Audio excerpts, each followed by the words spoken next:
Hey, it's Benji Cole, son of Al Cole from CBS Radio and host of People of Distinction, the talk that gives an in-depth view of some of the most dynamic, intelligent, and successful people on the planet. Run to our website, peopleofdistinction.org for more info, or you can always email me directly at benji@alcoleenterprises.com. And on the line with us today, we have Katherine Hill-Daneke. We'll be discussing her fantastic book, Faith and Conviction, available for purchase through Amazon as well as barnesandnoble.com. And guys, listen, do yourself a favor. Katherine was brought to our network, People of Distinction, by some of the best movers in the business, Limelight Press and Media Publishing. If you have a book that you'd like moved, do yourself a favor and contact our great friends over at Limelight. And you can find out more information on them at limelightpressandmedia.com. Listen, it is an absolute pleasure to have Katherine here on the line. First and foremost, her book, the moment you go to her Amazon page, her Barnes & Noble page, and you start to do any research on her narrative, you instantly understand what we're going to be discussing today. Now, it's a fictional romance/mystery novel. Sit back, strap in, and get ready for a fantastic ride. Now, I don't know about you, but guys, let's call a spade, okay? Given the past year and a half to, 10 years, it feels like now with this pandemic and the variations of lockdown that we've all experienced, listen, I've been yearning for an exit, right? I've been yearning for something to take me out of the day-to-day monotony that has become this COVID living situation. And this book is the perfect exit strategy. And listen, Katherine is the expert. Okay, she's written it, she's done the research, and she's going to be able to articulate everything much better than I ever could. So without further ado, let's jump right in. Katherine, first and foremost, welcome to People of Distinction, and thank you so much for being a guest. How are you? I'm well, thank you. Wonderful, wonderful. Well, Katherine, listen, I know we have so much information to go over, but before we go into the book, let's hold off slightly. Start by telling our listening audience a little bit more about yourself and your background, please. I'm the oldest of 7 children, and I've always had an attraction to the English language, spelling, writing. That was my favorite subject in school, and I decided to major in liberal arts in college. And everyone always said, everyone has a book inside them, and I decided, that I'd give it a shot. And so I created characters that are going to be loved by the reader. And I always have had that yearning, to do this. So I decided to do that and have also had an idea of the type of storyline that I wanted to use, which I think has come across very, very smoothly, just the way I wanted it. And so I felt like as I was in charge of that, being the oldest of 7, that was not hard to do. Katherine, thank you very much for explaining that. And the oldest of 7, my goodness. I'm the youngest of 6. Yeah. Okay, you guys got us beat by 1. I'm the youngest of 6. And I could tell, coming from a family of 6, there was never a dull moment in my household. So I know, coming from the oldest of 7, probably was the same within yours as well. Yeah. Fantastic. Katherine, without further ado, Faith and Conviction. Tell us a little bit more about your book. Well, I do have a character list in the beginning of the book for the reader to go over so that they will know and keep track of who it is speaking and whose story is being told. It starts off with the family, the Langston family, mother, father, the maternal parents of the mom and the family are also in the book. And there are 3 children who are grown. Leslie, who is the only daughter, she is the middle child. Jeff is the oldest son. And Eddie is the youngest, who is still a university student. And it spins off from their family and their friends and their stories. And also the things that happen to them and the types of decisions that they make. And these are life experiences that they all share.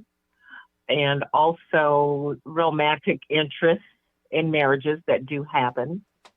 Leslie, it starts off with her getting in for ready for her party that her parents and grandparents are giving her because she has just recently graduated from medical school.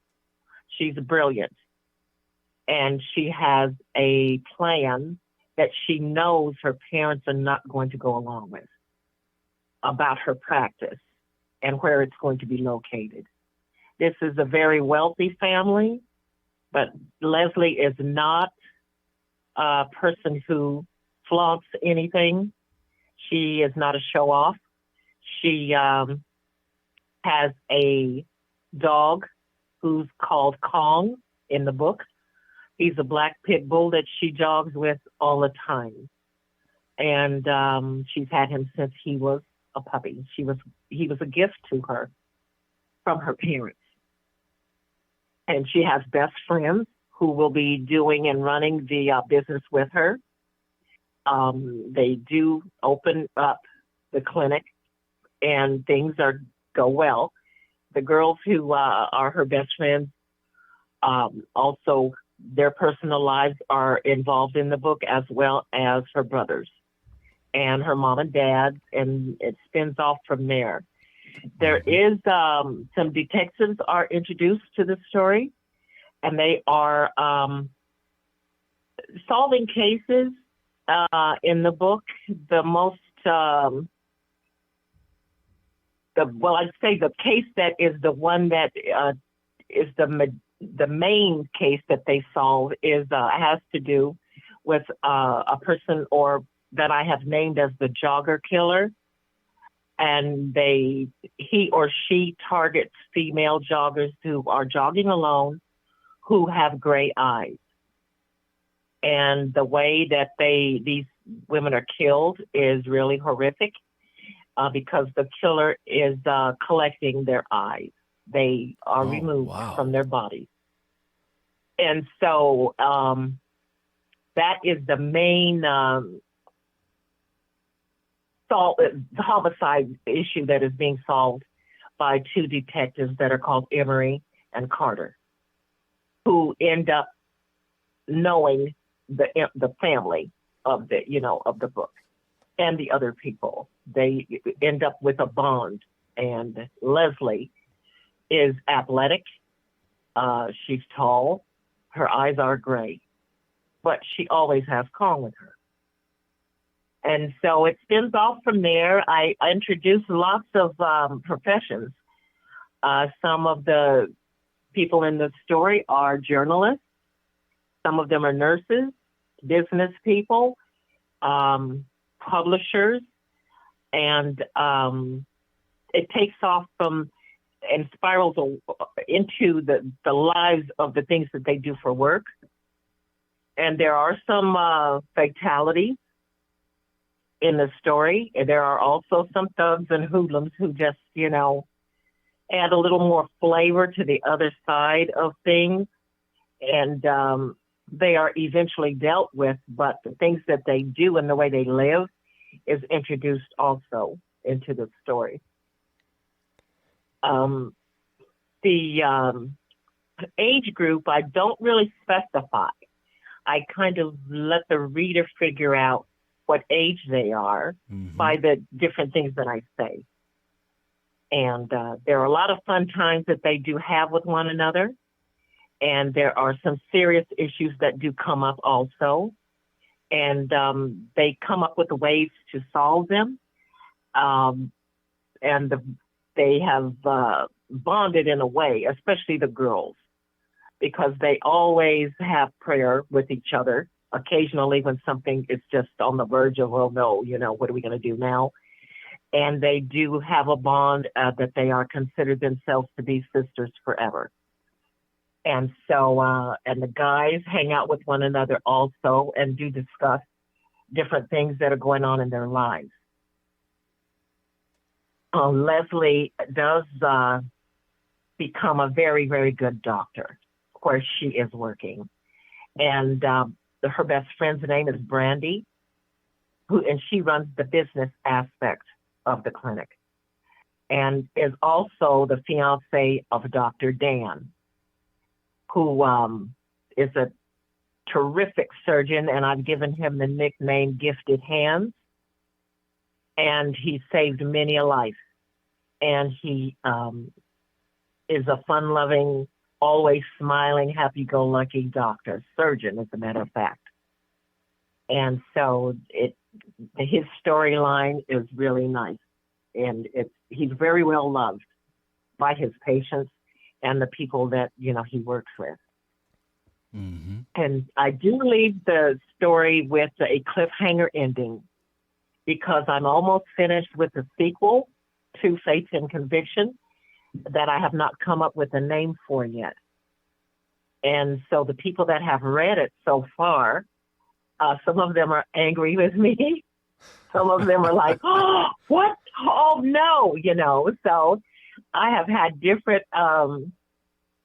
different expressions of people that have called me and talked to me, and they want to know what's going to happen next. And, of course, I don't tell them. And that is kind of letting them know that they can't wait for me to finish the sequel. And I think they will be pleased with the way I've done the second novel. There you go. And what a great segue that you've established, because, guys, you know where you have to go if you want to gather all of the information on this narrative, Faith and Conviction, but then you also want to catch the sequel the moment it comes available. Amazon and Barnes & Noble are the places you have to go. Make sure you're heading on over there and you're picking up your copies by Katherine Hill-Daneke. Katherine, next question that I'd love to go into, let's talk about inspiration. Now, multi-part question here, but first and foremost, as you stated when we first started this interview, you have a love for language, right? So you knew that this was a part of you from a very early point. Hey, talk to us about that love for language and love for writing, if there were artists that inspired you, people that inspired you, and so forth, and then transforming to this book, Faith and Conviction. What inspired you to write that particular narrative? Well, my favorite authors were Kathy Cash Spellman and Kathleen Woodwith. And when you get a favorite author, I don't need to necessarily start reading the book. After I have read the inside flap, and I have, read a little bit about the way they are wording the story that they're going to tell, I don't need to do that. I just purchase the book or check it out from the library or whatever. And even now, I will do the same thing. All I need to do is see their name. Mm-hmm. And I know it's going to be good. I don't need to do anything else. And as far as inspiration, I have my youngest sister has 3 children that are grown now. But at their home, they always had a lot of friends that always came over. I mean, they could go in the refrigerator, the pantry. We'd have so much fun watching the games on TV, cooking, quite a few people would be there, and it was always so much fun. And as a teenager coming up, I didn't have a lot of friends. I tried my best to portray in the novel the way I would have liked to have had that group of friends that I created. I was kind of bashful, shy maybe. I was, I loved school and being in orchestra and band and all of that. But as far as having really close girlfriends that you can share secrets with and have sleepovers and that was absent from my life. And so I think that I did a very, very good job at portraying the people in this book that are so close with one another. And it was a good feeling writing it. It really was. It really gave me a lot of satisfaction because I got to witness this personally with my nieces and nephews. Listen, I love being an artist myself. And I'm in a different medium. I'm an actor and a filmmaker based here in Los Angeles. But being an artist myself and coming from an artist family that I come from, I love having this platform to be able to pay it forward, in a sense, to other artists out there listening in. and in this instance, other writers out there listening in. So I'd love to take this opportunity, Katherine, since you are someone that has been through the process. And again, you have had this growing love and passion and for language and for writing from a very early age. You've put together this book, you've gotten it published, and you're also now working on the sequel for that book. So for any new writers out there listening in, what words of wisdom can you relay to them? Well, if there's a dream that you have or something that you are questioning whether or not you should take that leap, think it over, pray on it, and make it happen. Because I would have never known or even thought in my wildest dreams that I would have published a book, had a book published. I mean, I know I can sit at a computer and type and write, and I'm very creative as far as coming up with things to do and ideas and all. But to put it on paper and to take the steps that I had to take to get my book published is a dream come true for me. And don't give up. And don't listen to any negativity. Think positively about your thoughts and what it is you want for your life. Faith and conviction is something that Leslie says in the story a lot. Not too much, but it's like her thing to have faith and conviction. And that's why I entitled it, gave it that title, because it's something that she believes in. There you have it. And I figured it worked perfectly for her character. Absolutely. Absolutely. Katherine, last question. Are you on social media? How can our listening audience interact with you? I'm on Facebook, and I'm in the process, I guess, of going even further than that. So I can, I really want to hear a lot of feedback from my friends and the people I go to church with as to what they thought of the book. I want to make sure that I portrayed the guys in the book the way guys would act or talk. That's the one thing that I was trying to come across with. I hope that I really nailed the way guys communicate with one another and the conversations they have and things like that. Absolutely. And Katherine, when people go to your Facebook page or they go to Facebook and they want to search for you, what is your tag? Is it Katherine Daneke, Katherine Hill-Daneke? How can people find you? What do they search? Well, Katherine Hill-Daneke, yes, is what I have on Facebook. There you have it. There you have it. Guys, listen, a few things here. Going back to the words of wisdom, right? Going back to the advice.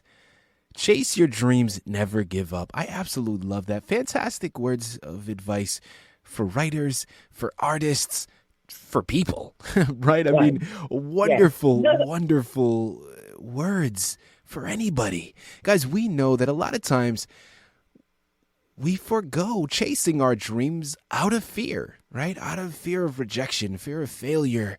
So many things creep up and prevent us, right? Obstacles come in our way and stop us from reaching our true potential. As hard as it may be, a lot of times you can't see the forest through the trees, but you got to try to stay focused, right? Chase your dreams and never give up. You'll weather the storms, but at the end of the day, if you continue, you stay persistent, you stay consistent, you'll weather the storm and there'll be sunshine after that, I promise you. I absolutely love it, guys. And you know what I love even more is we're at the end of the interview now. We've covered so much information, and yet we've barely scratched the surface. There's still so much left to be discovered. You know what you have to do, guys. I'm going to say it for you one more time, even though I know I don't have to. I'm just going to re-impress it for you. Here on the line with Katherine Hill-Daneke.